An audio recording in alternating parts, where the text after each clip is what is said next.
Grace and peace, family. I'm Pastor Stacy Thomas, and welcome to the Rundown, where I give a brief overview of what we've been learning here at Kingdom Life International.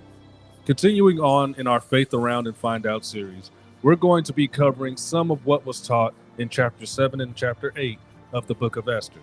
Trust me when I tell you, I'm not even going to scratch the surface. So I want you to go back to the lessons titled Speak Up and Changing the Unchangeable in our archives on Facebook and YouTube. So, in Esther chapter 7, we see the results of Esther stepping out on faith by speaking up to save her people, the Jews. She gained an audience with the king and called out her deceptive enemy Haman and all the crooked things he did.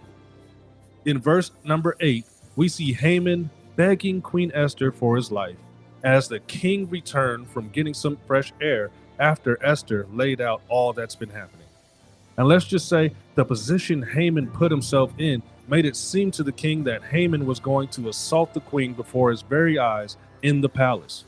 This resulted in Haman's final judgment of death.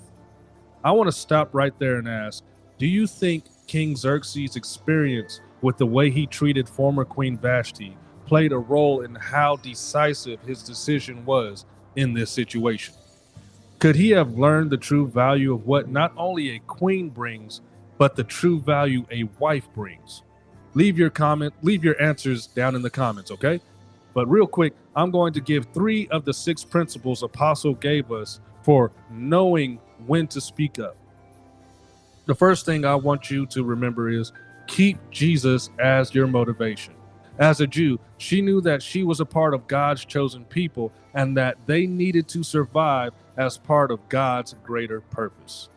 The second thing is look for the right moment, not the perfect moment. In verse number 9, we see one of the eunuchs who waited to tell King Xerxes about Haman's plan. This eunuch finally decided to speak up to help satisfy the king's anger instead of adding to it prematurely. In other words, he brought a solution instead of adding to the problem. And the third thing I want to leave you is trust God for results. We must know that God is working it out for us all the time. Family, I'm getting ready to let you go, but it's important that we remember God's word will not return to him void, meaning if God said it, then it will happen. In a similar but also contrasting way, we see this kind of authority on display in chapter 8, as the king with a little k has to decree a new law saving the Jews. Even with Haman dead, the old decree was still valid. Knowing this, Queen Esther basically fell at the king's feet and worshiped him to further persuade him to act on her and her people's behalf. This led to the king once again holding out his golden scepter over her. Watch this. I want you to note this. Worship leads to favor. Excuse me. So, instead of voiding the old law, he made a new law superseding the old precedent. Okay? I said that just to say, if you want to start changing the unchangeable, then you're going to have to learn how to worship the King of Kings.